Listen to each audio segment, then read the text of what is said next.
they sell the opium. But as usual, when the opium is sold by officers in the government, part of the money somehow or other disappears. You know, money can disappear. Even 42 billion ringgit can.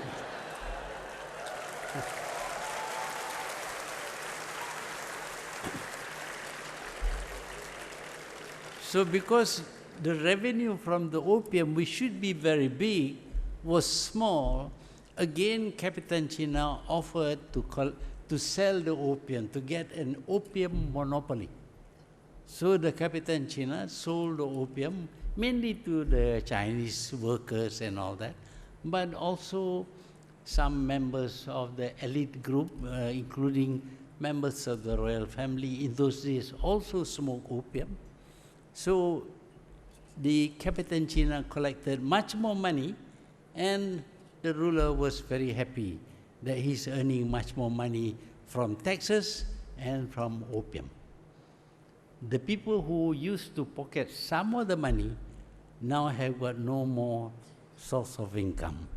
So that is one lesson that we can learn from the social evolution, from money being collected by corrupt officers to money being collected by a much more efficient Capitan China.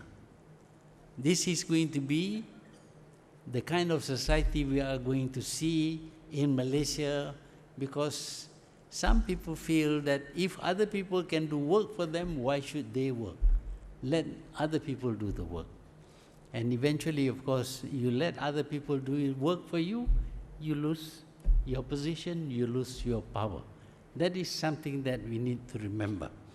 But of course, when the British came, they took over the collection of the taxes, they took over the opium monopoly. Believe me, Malaysia was developed by the British through selling opium. This is the British way of raising funds. They tried to sell opium to China, and they were making tons of money selling opium in China, until, of course, the Chinese government felt this was not right, and there was the so-called opium war in China. But in Malaysia, there was no war. People were happy to smoke opium. Opium smokers were licensed, and they pay for 1 tube of opium. If they are allowed 1 tube a day, they get 1 tube. And everybody feels happy. The opium smokers feel very happy. Actually, it is a very good system, making the people smoke opium. You know what happens when people smoke opium? They dream. They see fantastic things, beautiful girls, all kinds of things, just smoking opium, and they enjoy life. They have no time to demonstrate. They have no time to condemn the government. Why do you impose GST on us?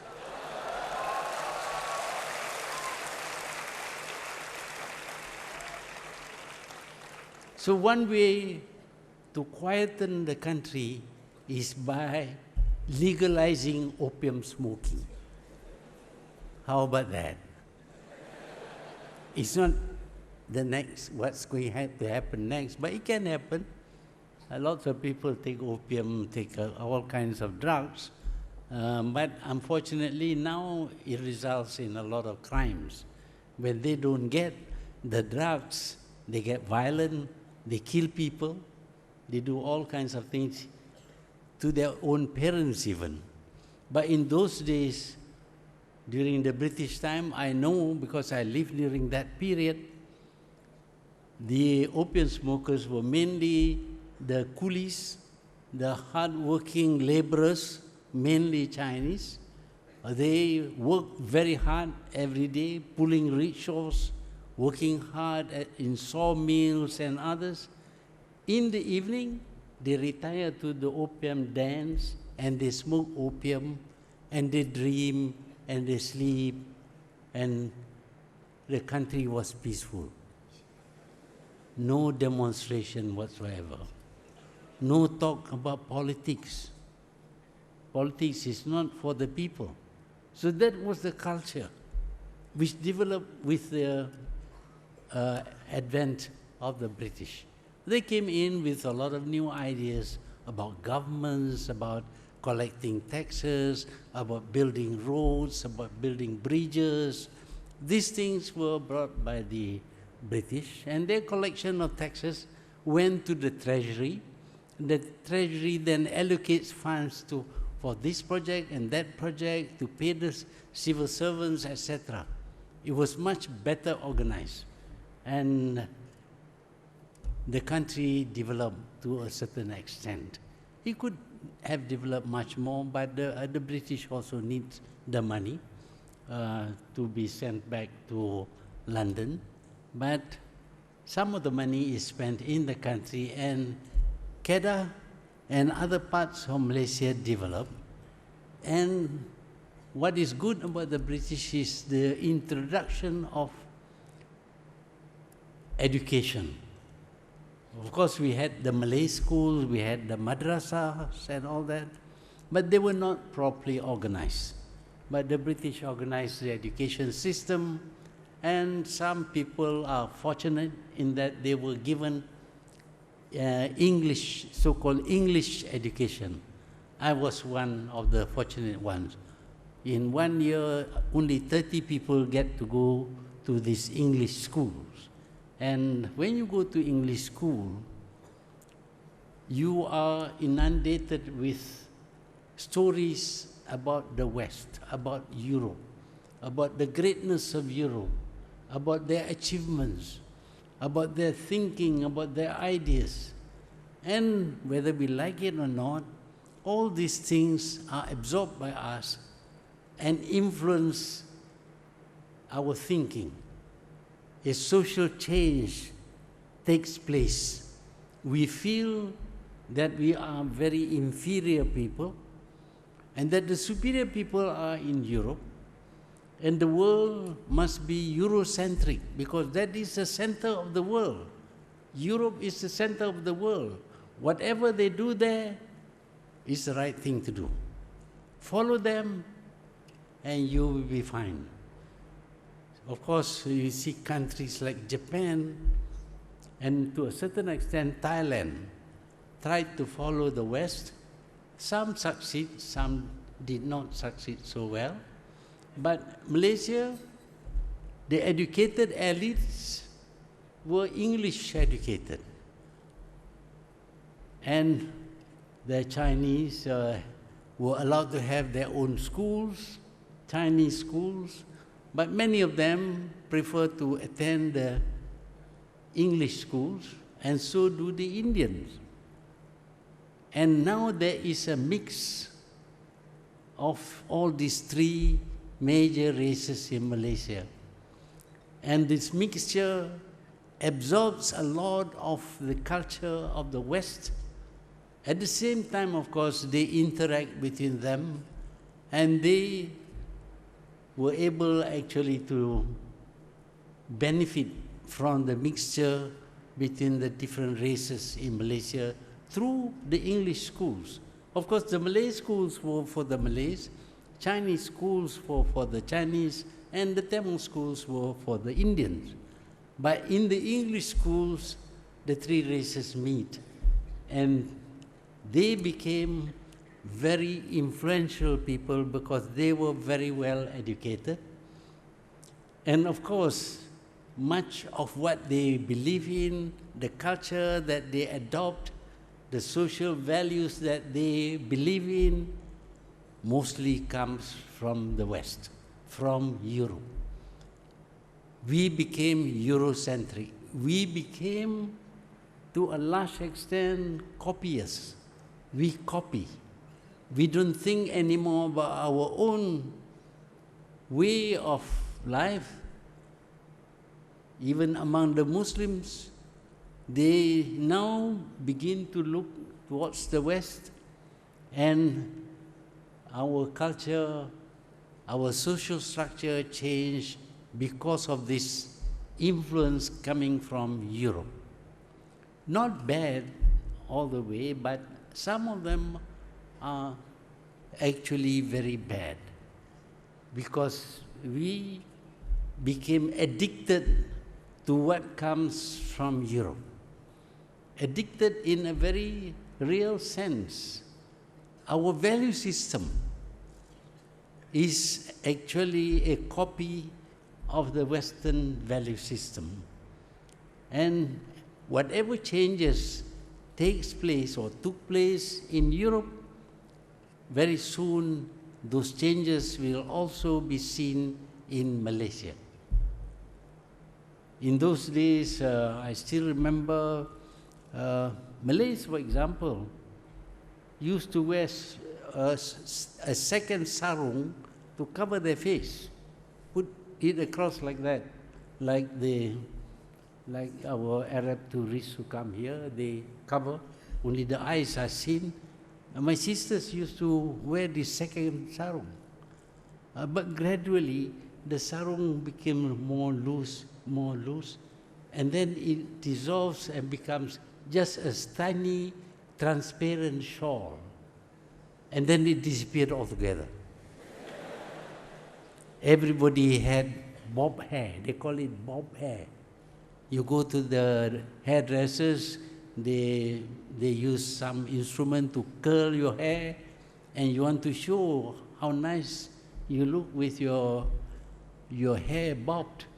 No more shawl. And we were moving around much more freely.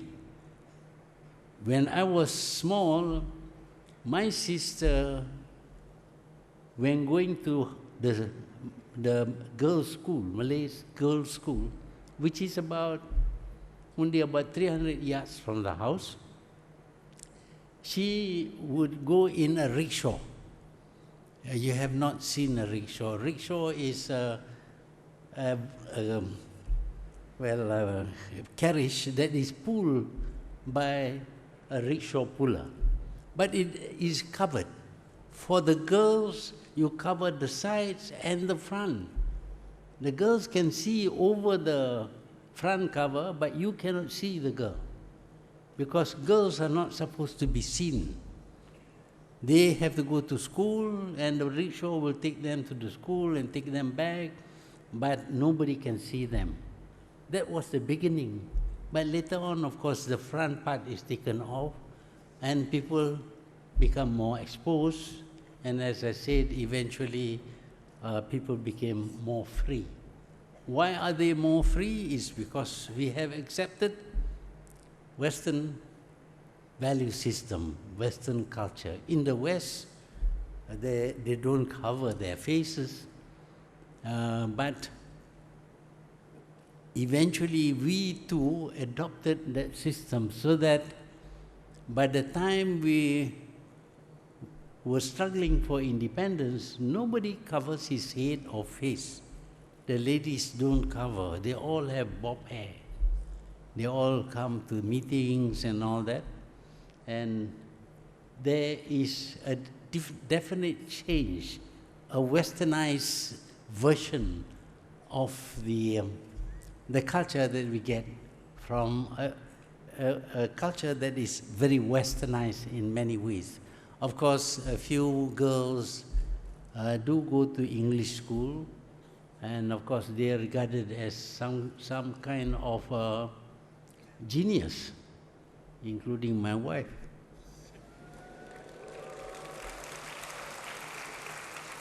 I think that year perhaps 30 or 40 girls get to go to the school, and a few Malay girls also got to go to the school, and they were regarded as some peculiar human beings, quite different from the others.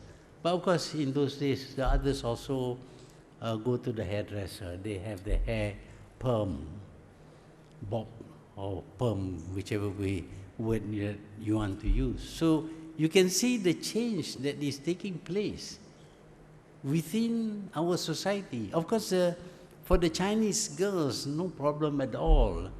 They used to wear the samfu, which is a kind of jacket and trousers. They haven't adopted the cheongsam yet, but gradually they too began to copy the fashion of Shanghai. But the Malays tend to copy the Western styles, at least those who had the good fortune of going to an English school. The others go to schools also, but we have less girls going to school than the boys. The girls are not expected to be educated. Home life is quite different from what you see today. When I was a boy, boys are privileged. We sit for lunch or dinner together with the father and the mother and the boys. And after we have finished, what is left over is taken to the dapor, the kitchen side, where my sisters eat what is left after we have eaten. Today you do that, I think there will be an explosion. But that was the social life then. We accepted that. I mean, the girls do not complain. They are quite happy to carry the dishes with some leftovers to the kitchen side, and there they finish whatever is left by us. See, it was a great life that time. But nowadays, of course, they consider men as their equals and all that, which is wrong. But